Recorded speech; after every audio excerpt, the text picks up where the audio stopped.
belajar matematika kalau memang mau. Pak Agung kalau mengajar dia selalu tiap hari punya namanya soal-soal tantangan. Misalnya dia akan menaruh kertas isinya bintang banyak banget, ditempel aja di kelas.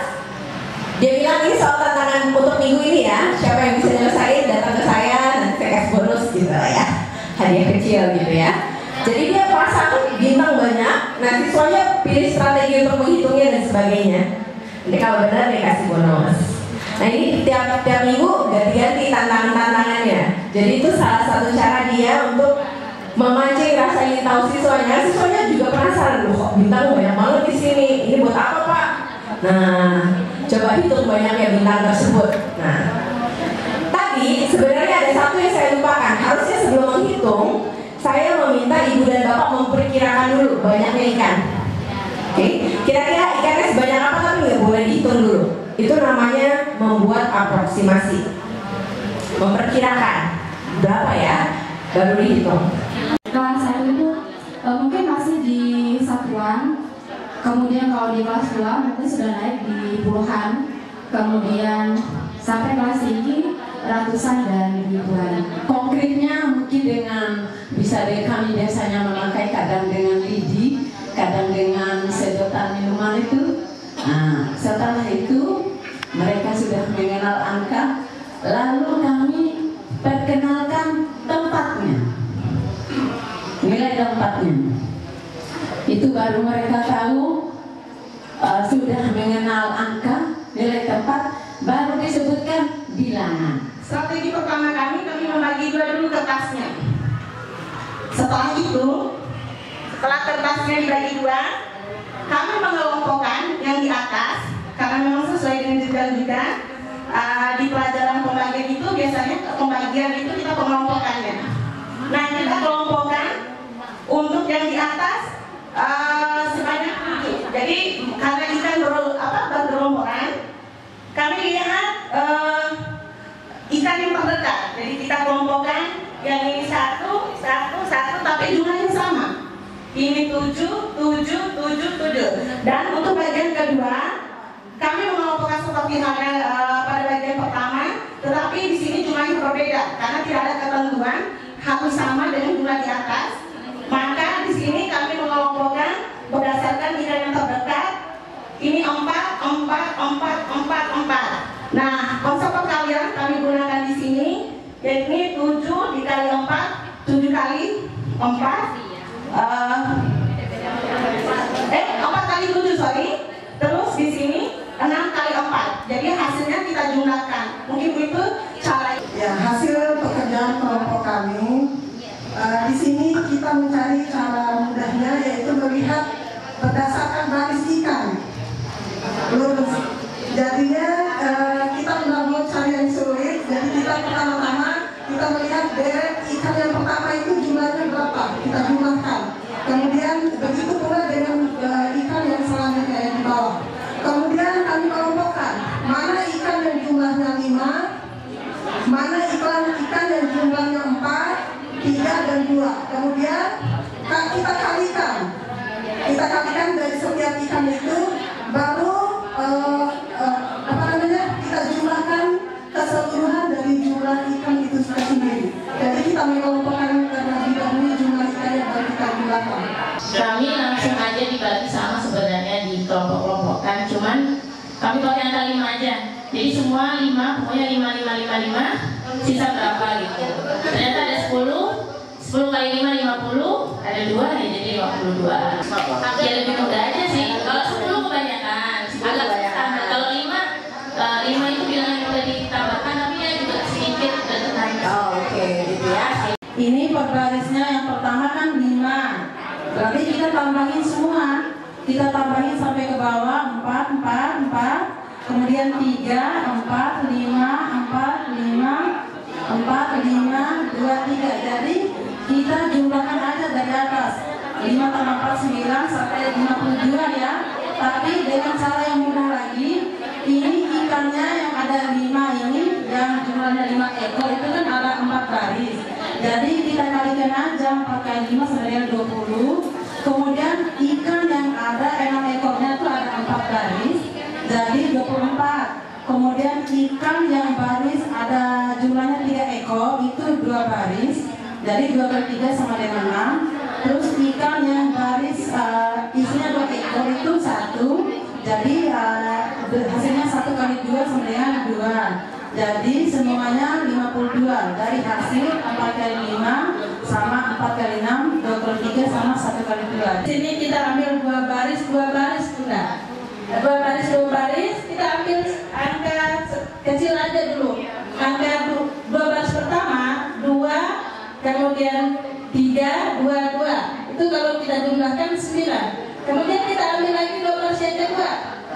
1, 4, 1 dan 2.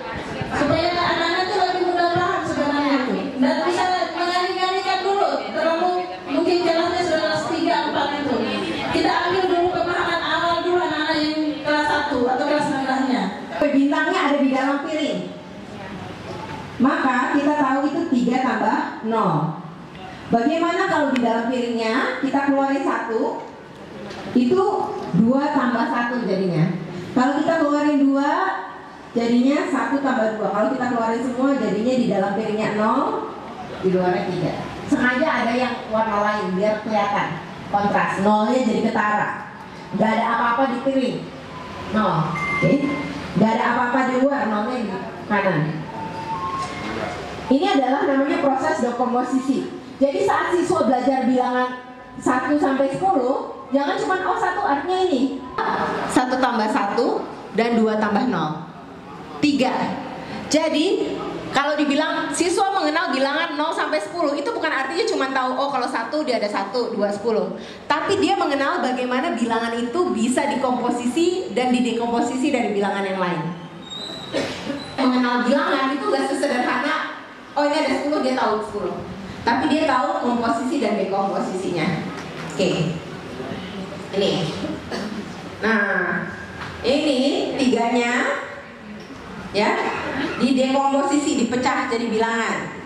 Kalau ini 3-nya kemudian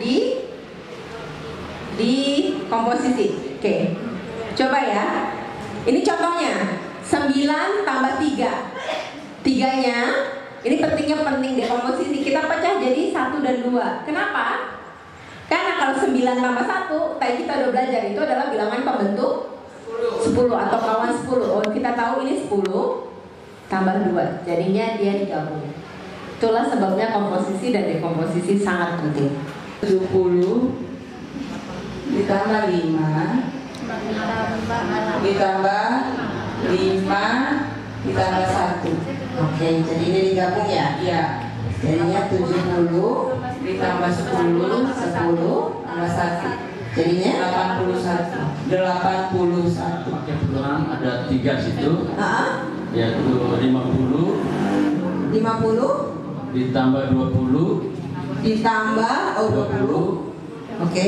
ditambah 10. 10-nya dari mana? 7 tambah itu kan 7 tambah itu ada 11, jadi kita isi 10. Oh, 7 tambah 3 ya? Iya. Tambah 1, ininya 4 ya? Iya. Oke. Jadinya 81. Jadi ini digabung. Sorry. Ini jadi 70. Iya. Nah, ini tambah ini. Tambah 10. Tuh ya? Iya, 10. Tambah ini. Jadi 81. Oke. Iya. 50 ditambah 20 kemudian ditambah 11. Hasilnya ya. 81. Tahu ya? Ya. 50 Ditambah 20 ditambah 11. tambah 7 tambah 4 udah tahu 11. Iya. Ya? Oh, jadi langsung 81. 70 tambah 11. Iya. Oke. Ini menarik juga. 50 ditambah 20. Setelah itu baru kita ambil yang satuannya yaitu 7 ditambahkan dengan seperti tadi 4. ya. Oh. Sama seperti tadi ya. Ya, cuma bedanya di situ kan langsung 7 tambah 4. Kalau itu 7 tambah 3 tambah 1. Oh, 7 tambah 3 tambah 1. Tapi itu betul Ibu, 7 tambah 4. Oh, oke, nggak apa-apa. 50 ditambah 7 ditambah 20 ditambah 4. Oh, masih sama dengan yang ini ya? Dia beda Pak. Oh, sorry. 50 tambah 7 20. Terus? Itu 70 Oh, tambah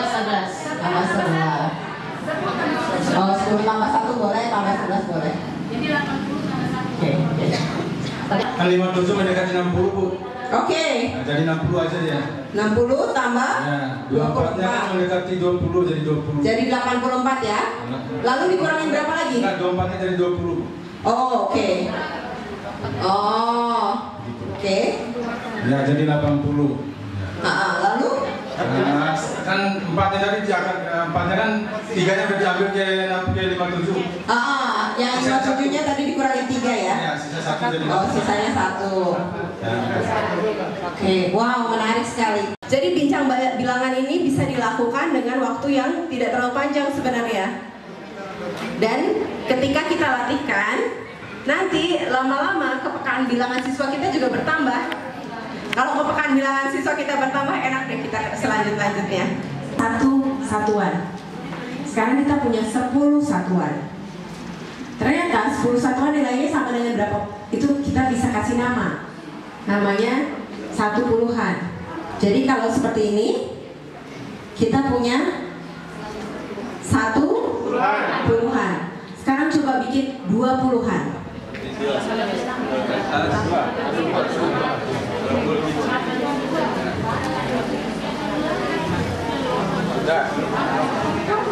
Ini adalah representasi untuk ratusan. Ini adalah representasi untuk ratusan. Isinya kotak yang 10 kali 10. Kita biarin aja seperti ini. Jangan diapa-apain ya ratusan ya. Yang ini adalah representasi puluhan. Di korespondensi satu-satu, konteksnya adalah ini. Siswa ketika menghitung satu benda itu diasosiasikan dengan satu bilangan sebenarnya. Jadi ceritanya dia belum kenal angka, dia tahu. Nah, habis itu kita kenalkan angkanya sebenarnya, maksudnya seperti itu. Iya, mungkin ada cara lain lagi, Bu. Maksudnya gini, saya juga kan sebagai guru bimbel. Nah, bagaimana nanti saya memperkenalkan penalaran konsep saya yang saya ajarkan di SD itu, takutnya nanti pada saat mereka SMP, nah aku berbeda lagi gitu kan. Sebenarnya korespondensi satu-satu artinya sama. Ya. Cuman kalau di SD itu sebelum latihan ke angka, itu memang kalau kita lihat buku-buku SD yang benar, itu dia bukan angka dulu. Jadi misalnya ada 3 kursi, buat titik sebanyak kursi itu. Jadi dia bikin titiknya dulu, 1 titik, 2 titik, 3 titik. Jadi sebenarnya dengan difungsi nggak beda jauh. Cuman dalam konteks anak SD, sebelum angkanya dikenalkan 3, kita mesti mengecek dulu dia mengerti korespondensi satu-satu atau enggak. Iya, yang buat saya bingung tadi, pada saat kita nanti menentukan banyaknya pasangan yang dikaitkan dengan n faktorialnya itu. Oh, ya, itu beda lagi. Mungkin nanti kita bahas ya, karena ini kan lanjutan. Jadi saya kurang paham sekali di situ bagaimana nanti cara saya menyampaikan ke anak-anak kaitannya dengan pasangan yang diajarkan di kelas 1 ini nanti ke banyaknya pasangan yang dikaitkan dengan n faktorial. Itu saja, Bu. Ya, makasih. Itu udah lanjut ya, Bu ya. Ini agak sedikit berbeda konteksnya. Ini sebenarnya intinya dia tahu persis kalau ada 3 kursi kita bisa koneksikan dengan 3 hal lainnya. Itu bagus pas ya. Pemetaan satu-satu kan. Nah, satu kursi pertama ke 1. Nggak boleh loncat. Iya. Itu benar sebenarnya. Iya. Maksud saya ajarkan cara lain lagi yang nanti. Nah, itu saya kurang tahu, belum tahu. Itu maksud saya karena kan nanti akan dibicarakan selanjutnya. Terus terang belum tahu kalau ini. Karena kita berbicara dalam konteks anak SD kelas 1-2 ya. Kadang-kadang dia hitung 1 tapi pakai 2. Misalnya kita tahu panjang pitarani. Panjangnya tahu. Misalnya apa? Ada yang punya pita gitu nggak? Kecil banget. Setengah panjang pita Rani sama dengan 2/3 panjang pita Bena. Jadi misalnya guru Rani nih, terus teman bu guru ini Bena. Jadi setengah dari panjang pita bu guru itu sama dengan 2/3 dari panjang pitanya temannya bu guru ini. Nah kalau misalnya sama-sama berapa ya kita sebut dengan maksudnya panjang pita yang sama itu misalnya kita sebut dengan X misalnya. Jadi setengah dari pita bu guru itu X, 2/3 dari pita temannya bu guru itu juga nilainya adalah X. Nah jadi untuk mendapatkan X itu dibutuhkan setengah dari pita bu guru. Tapi untuk mendapatkan X juga bisa diperoleh dari 2/3 pitanya teman guru. Nah kalau gitu berarti pita yang lebih panjang pita guru atau temannya guru? Kan untuk mendapatkan nilai X itu cukup setengah dari pita guru. Sementara untuk mendapatkan X yang sama membutuhkan 2/3 dari pitanya teman guru. Berarti lebih panjang pitanya ibu guru, karena setengah dengan 2/3 lebih besar mana? Lebih sedikit mana? Lebih sedikit setengah ya. Jadi untuk mendapatkan X itu lebih sedikit diambil dari pita guru. Jadi panjang pita yang guru. Jadi jawabannya yang A dari pertanyaan itu adalah pita yang lebih panjang adalah pitanya ibu guru atau pitanya Rani tadi. Sekarang kita beralih ke persoalan kedua. Berapa perbandingan panjang pita Rani dan Bena? Kita gambar nih. Kita gambar seperti ini. Pita Rani setengah itu sama dengan 2/3 pitanya Bena. Jadi setengah pita Rani itu panjangnya sama dengan 2/3 pitanya Bena. Jadi sama nih, sama segini. Berarti kita bisa mengetahui bahwa 1/3-nya pita Bena itu sama dengan 1/4-nya pita, kan dia sama ini, 1/3 dia setengah.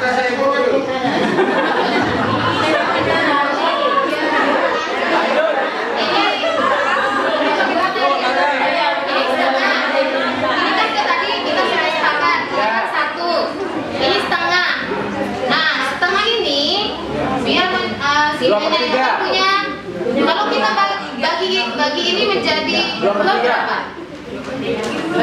Ini kan setengah. Tapi kalau kita bagi ini menjadi 2 lagi berapa? 4. Kalau 2/3 tadi punya si Bena, berarti ini berapa ini? 2/4. Nah, yang dibutuhkan hanya 2/3. Berarti ini tidak masuk. Ngerti?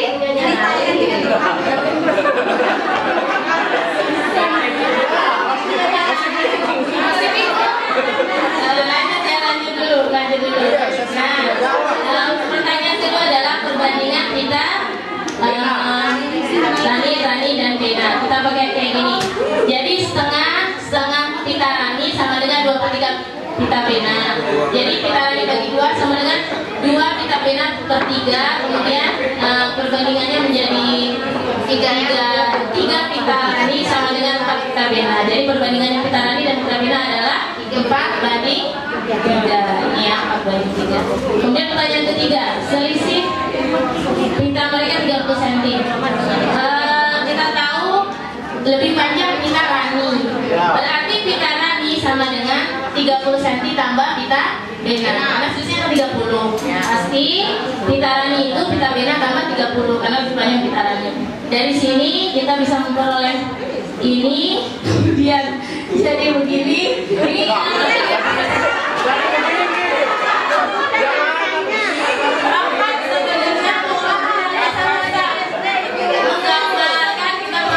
gambar.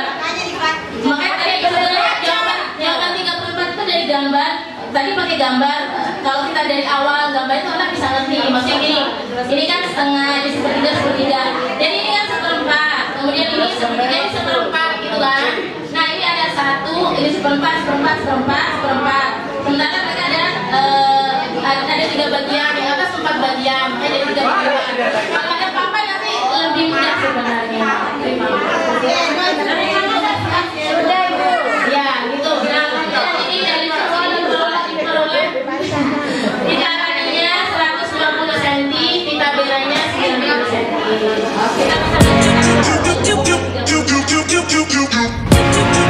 Dengan merefleksikan pembelajaran tentang pengalaman belajar matematika kami pada awalnya, waktu kami SD, waktu kami sekolah dulu, banyak sekali yang kami tidak tahu terkait dengan materi matematikanya, yaitu bagaimana pecahan itu tidak selamanya diajarkan secara abstrak.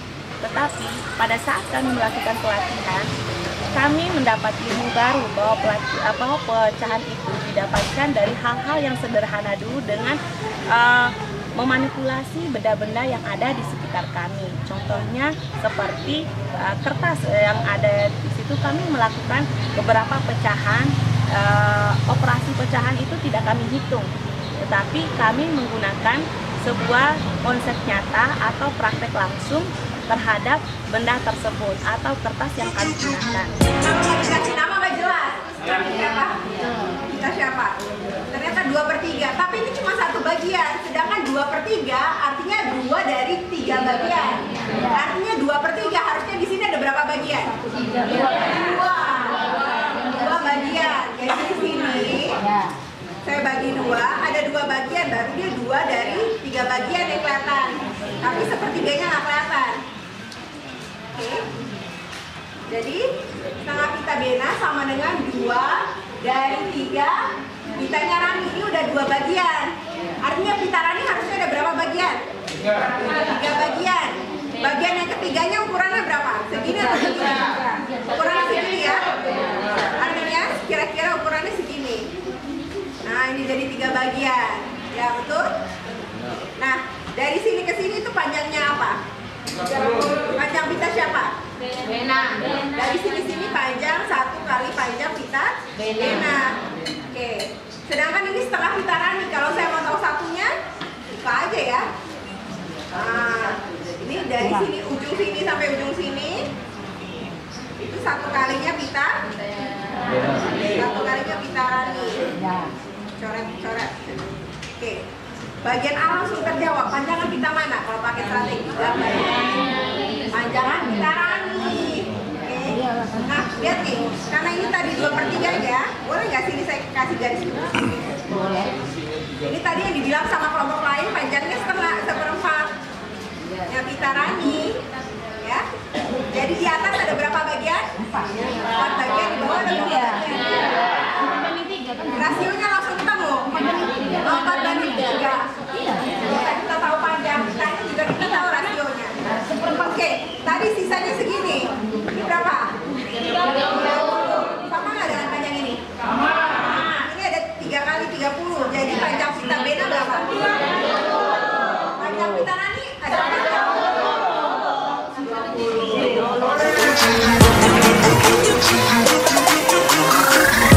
Awalnya saya waktu menjadi guru SMP terkait dengan korespondensi matematika itu sulit sekali untuk menceritakan atau menggambarkan bagaimana korespondensi satu-satu itu kaitannya dengan kehidupan kontekstual. Nah, selama melakukan atau mengikuti pelatihan ini, saya mendapat banyak sekali ilmu yang didapatkan dari pelatihan ini, yaitu bagaimana penerapan secara konkretnya atau secara sederhananya bahwa sebuah korespondensi satu-satu itu mulai dari hal yang dasar yaitu